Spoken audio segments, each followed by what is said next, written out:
Hey, what's up, veterans? It's JB coming to you live. I am 100% permanent total Navy Desert Storm veteran. And I wanted to go over some things that's been on my mind. A lot of responses and comments I've been getting is veterans are saying you can do this for free, or you can use a veteran service organization, and veterans don't file claims and things of that nature. So I wanted to shoot this video with my personal story of using a veteran service organization, two different ones, right here in my city, in Atlanta, Georgia, at the VA Medical Center in Atlanta, and also the Veteran Service Organization in Cobb County. So I have two different stories. My first story was when I was starting this process, I did not know a lot of things. So I researched for 2 years, studied 2 years of law. And so I got educated myself first, and then it was time for me to take action. So I Googled on my phone veteran service organizations, and I came up with one near my home, where I lived. I won't say home because I was homeless at the time, and I was living in my car and also living in hotels, extended stays. So I called up the veteran service organization. He was very friendly. Seemed like he wanted to help me, and he said, "I tell you what, Junior, bring your account number and route number in on our first appointment so we can get you set up and everything." And I asked him a question. I said, before I set my appointment and bring my account number, routing number in, I just want to ask you, how long have you been doing claims? He said, "I've been doing claims for quite a while." So I said, okay, if you've been doing claims for quite some time, you probably know some doctors that I need to go see for a medical nexus, because I served from 1991 to 1995. So the law specifically says I need a medical nexus if I've been outside the military more than 12 months. And that's in the adjudication manual, which is the manual that the VA rater used, and also that's in Title 38 Part 4. Okay? And his response was, "No, I don't have any doctors for you to see." So I knew right away that veteran service organization that has a leased office in a shopping plaza with that overhead, and him as a state employee is giving out misinformation. Not bad, I say misinformation because he's motivating me by saying bring my account number in, and who wouldn't do that if you don't know the law? That was my first story. So I knew I wasn't going to go through him. But they kept saying I needed an accredited representative power of attorney over to a VSO. So after he told me no, I did all of my due diligence as far as getting compliant to the law, Title 38 Part 4. I got my diagnosis at the VA because I was homeless. That was the only medical facility that I could go to and get a diagnosis because I didn't have the money. And number two, I had sent off to the personnel records, National Personnel Records in St. Louis, for my service treatment records to have the proof of the injuries that I had in 1991 and 1995. So I got those two elements done. Third thing, I had to cold call thousands and thousands and thousands of doctors. I had doctors to hang up on me. "We don't do any veteran stuff, or we don't deal with veterans. We don't know what a medical nexus is. We don't want to help you." But God was on my side, and I was able to have favor. And I recruited some doctors that really want to help me. So after going to the doctors with the exams, which cost me over $5,000, because I had not one, not two, but 11 disabilities I wanted to file. Cost me over $5,000. How did I do it? Well, I worked on the side of a truck stop in Birmingham, Alabama, where I'm originally from, at the Pilot. And I sold CDs, DVDs, sunglasses, cologne, whatever I could get my hand on to make it happen, because I understood the power of passive income month after month after month, number one, and I understood tax-free income, because it's not something I got to report to the IRS. It's IRS protected. So the value of that alone, and it's going to pay me for the rest of my life, I was willing to stand tall 7 days a week in the cold, in the rain, 5 o'clock in the morning to 9 o'clock at night, and make this money. Well, make a long story short, I paid the Nexus letters, doctors off, and got my Nexus letters in hand. All right, so me still fresh and not knowing anything, they keep telling me I need an accredited representative, I need a veteran service organization, I need someone to have a power of attorney to represent me. So I did what they told me to do. So I walked into the Atlanta VA Medical Center, and at this time in 2019, the Veteran Service Organization was on the first floor, not too far from the bank that they had over at the hospital. And so they had this little walkway, and it was like 2 or 3 small little offices. And I walked in, I said, hey, I got my paperwork, I got everything I need to file for the first time. And she said, Junius, you can't file a secondary claim without having a direct, already service connected. And I said for myself, because I have been studying the law for 2 years, and all I get and get knowledge, that's biblical, right? All right, so I knew that was incorrect because I'm filing for the first time. How could you deny my direct claim and a secondary at the same time? Made sense to me, so I said, okay. And then when I handed over my 100 pages of evidence, and you and I both know that you gotta have the evidence to go in for a claim that's 24 years old. Most of you that are filing claims are probably 20 plus years old. You've been filing and filing, or you had an aha moment talking to a veteran, and now you want to file. Well, you got to convince the VA that 20-some years later, you still got this right now disability. It has everything to do with the military. The VA is not going to buy it unless you have a medical nexus from a private doctor. So, she said, Junius, getting back to the story, we can't fax in 100 pages to the evidence intake center. I said, excuse me? I said, go get your boss. See, when you got education, when you have knowledge, and you know the law, they can't just slide any bullshit down your throat, okay? So, I asked to speak to the supervisor. She said, oh, we normally don't see nobody sitting in 100 pages. I said, I'm not an average veteran filing for a claim. All I need you to do is fax this in to the evidence intake center, and I want a copy of every page, plus I want a copy of they receiving it. You know that piece of paper they give you one from a fax and they receive that evidence? I wanted that. So I walked out of their office with 101 pages. Then I walked across the street to the Atlanta VA regional office. The regional office is right across the street from the VA hospital. Can you imagine that? How convenient. So I said, hey, I went over there, went through the security check. I said, I want to speak to a supervisor. They said, sure, take a number. I sat there patiently, take a number. This black gentleman come out, probably a GS-12, I'm not quite sure, supervisor. So he walked me back to his office. It was a true story. I said, sir, why do you guys have a state paid employee, veteran service officer, who I'm supposed to use as a power of attorney, accredited representative, tell me, number one, I can't file a secondary without having my direct connected, and I can't send 100 pages. Sir, can you tell me where in the adjudication manual, M21, or Title 38, Part 4 of the Code of Federal Regulations, where it's just illegal to do that? He said, sir, you are absolutely right. That's incorrect information. And I said to them, you guys need to investigate those VSOs down there because they're giving false information, misinformation. Now, so let's move forward.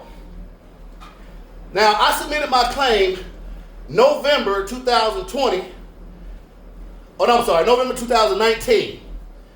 I got the first decision at 60% January 2020. They had already awarded me for my deviated septum broken nose. If you know my story, I got hit in the nose, and I got the other stuff at 60%. All right, that was a sleep apnea, I think. Do you know that check was $14,000 in back pay? If I would have listened to her misinformation I would have had 12 months of back pay times $170 on 10% for a broken nose, and I'd have missed out on the rest of the money. There's a moral to this story. Stop listening to misinformation and know the law for yourself. Educate yourself. Regardless of what I'm saying, educate yourself so you can be empowered to win. My whole company is set up for you to win. To educate yourself, number one. Number two, now that you got educated, let's take action. So, that was January 2020. I got $14,000 plus, 60% awarded. Somebody say, well, Junior, you've sent in 11 disabilities. What about the other ones? Well, it was deferred. Anybody got a decision letter lately that says deferred? Deferred means they're still looking at it. They're still gathering information. So, they had me come to another CMP exam for other things like a rash. I had PFB on my face with no shaving, tinea versicolor, PTSD. I had traumatic brain injury because I got knocked unconscious, exotropia, my nerve damage in my eye, all that good stuff. So 2 months later, I got a decision letter in the mail for the remainder of my 100% with another back pay check of over $28,000. $28,000 plus 14, you do the math.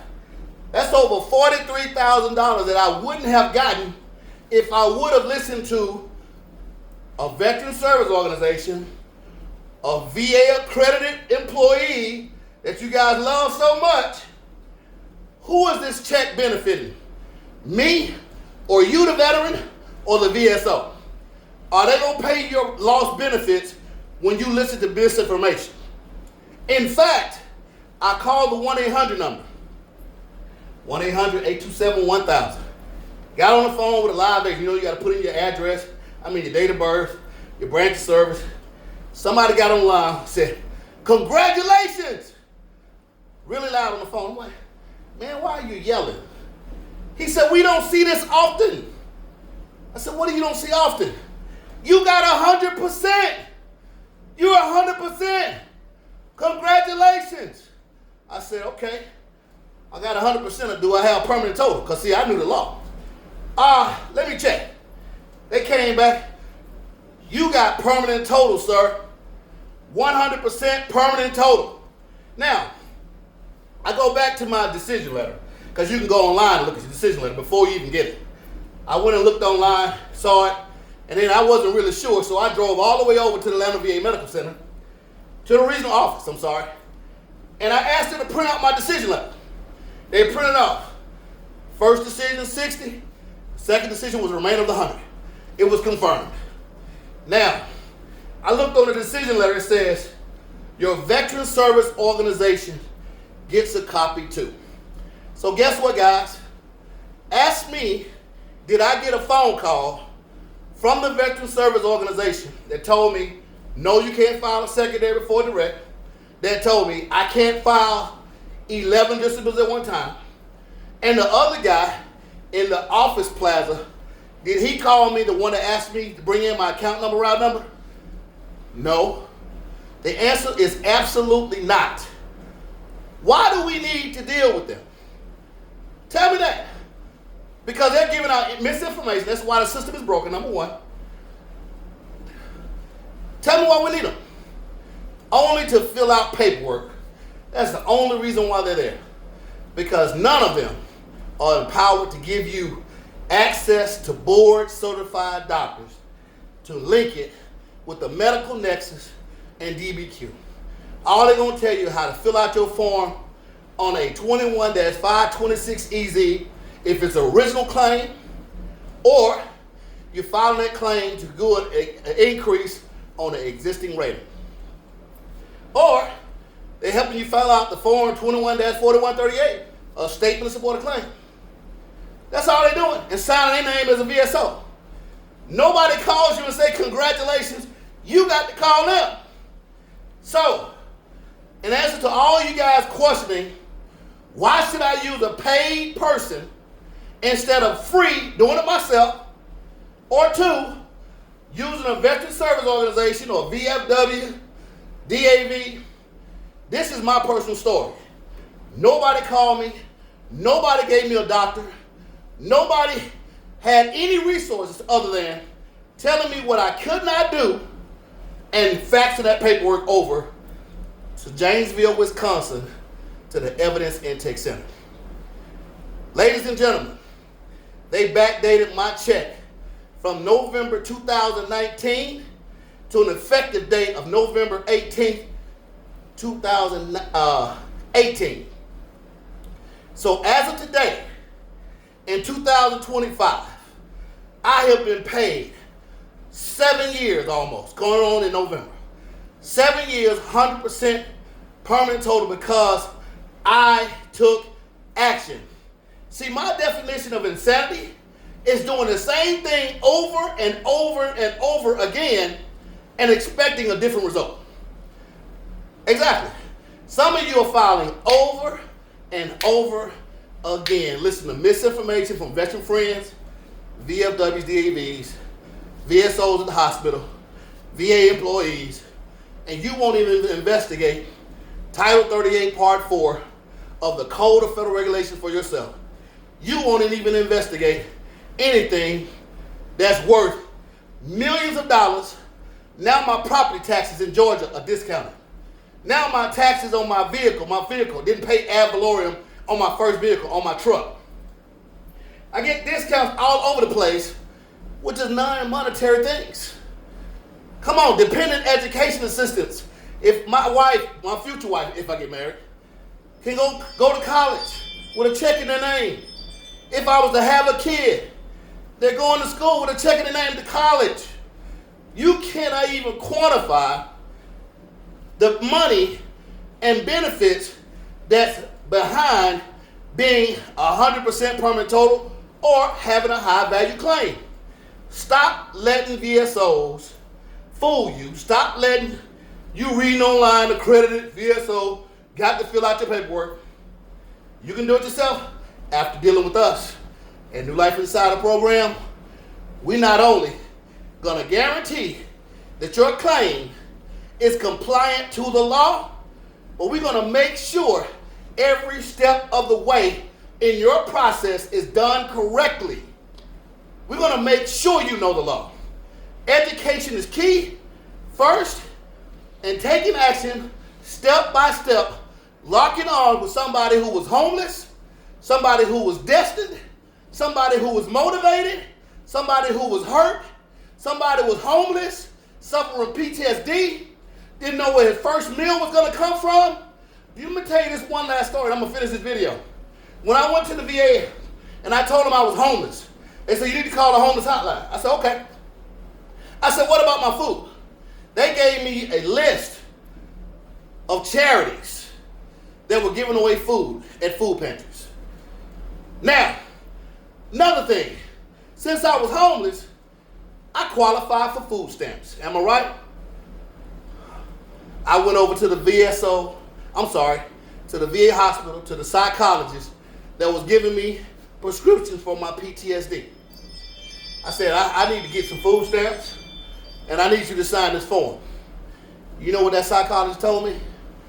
I'm not signing your forms. So I had to go back to my private psychologist that God gave me favor with to sign my food stamp form, to take it to the Cobb County, Georgia food stamp office, and they awarded me $40 a month. Yeah, you heard it right. $40 a month. That's what I got. This is my true story. So after I got my 100%, after I got all my benefits, after studying for 2 years, after cold call after cold call, I decided to help other people like you. I opened up this company to help you, the frustrated veteran, the veteran that's getting the same misinformation, the veteran going to denial after denial and don't know why. This is why New Life veterans exist.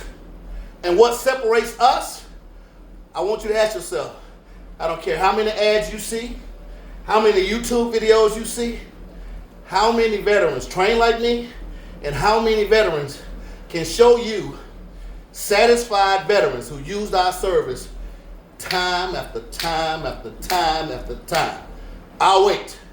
We're producing results because we're getting compliant to the law and making it happen.